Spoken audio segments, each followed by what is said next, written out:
ചാരവൃത്തി എന്നത് ഒരു കാലത്ത് വളരെയേറെ വിപുലമായി നടന്നിരുന്ന ഒരു പ്രക്രിയയായിരുന്നു. അത് വളരെ വിദഗ്ധമായി നടപ്പിലാക്കാനായി പ്രധാനമായും ഉപയോഗിച്ചിരുന്നത് അദൃശ്യമായുള്ള മഷിയായിരുന്നു. പുരാതന കാലത്ത് ഗ്രീക്കുകാരും റോമൻകാരുമാണ് ആദ്യമായി ഇൻവിസിബിൾ ഇങ്ക് ഉപയോഗിച്ചിട്ടുള്ളത്. പിന്നീട് 16-ാം നൂറ്റാണ്ടിൽ യൂറോപ്പിലും അത് വ്യാപകമായി ഉപയോഗിക്കാൻ തുടങ്ങി. അന്ന് വിനാഗിരി അലംപൊടിയിൽ കലർത്തിയാണ് ഇൻവിസിബിൾ ഇങ്കായി ഉപയോഗിച്ചിരുന്നത്. പിന്നീട് നാരങ്ങാനീരും ഇത്തരത്തിൽ ഉപയോഗിക്കാൻ തുടങ്ങി. 1-ാം ലോക മഹായുദ്ധ കാലത്താണ് ഇത് കൂടുതലായും പ്രചാരത്തിലുണ്ടായിരുന്നത്.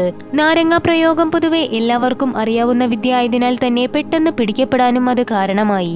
അതോടെ പുതിയൊരു വഴി തേടാൻ സഖ്യകക്ഷികൾ തീരുമാനിച്ചു. അത് അവരെ എത്തിച്ചത് വിചിത്രമായൊരു കണ്ടുപിടുത്തത്തിലേക്കായിരുന്നു. അതായത് ഇൻവിസിബിൾ ഇങ്കായി മനുഷ്യന്റെ ബീജം ഉപയോഗിക്കാമെന്ന നിഗമനത്തിൽ അവർ എത്തിച്ചേർന്നു.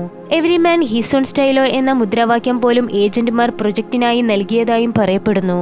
എന്നാൽ അതുണ്ടാക്കുന്ന സ്മെല്ല് റിസീവർക്ക് ബുദ്ധിമുട്ടായതോടെ അവർ ആ കണ്ടുപിടുത്തം എന്നേക്കുമായി ഉപേക്ഷിച്ചു.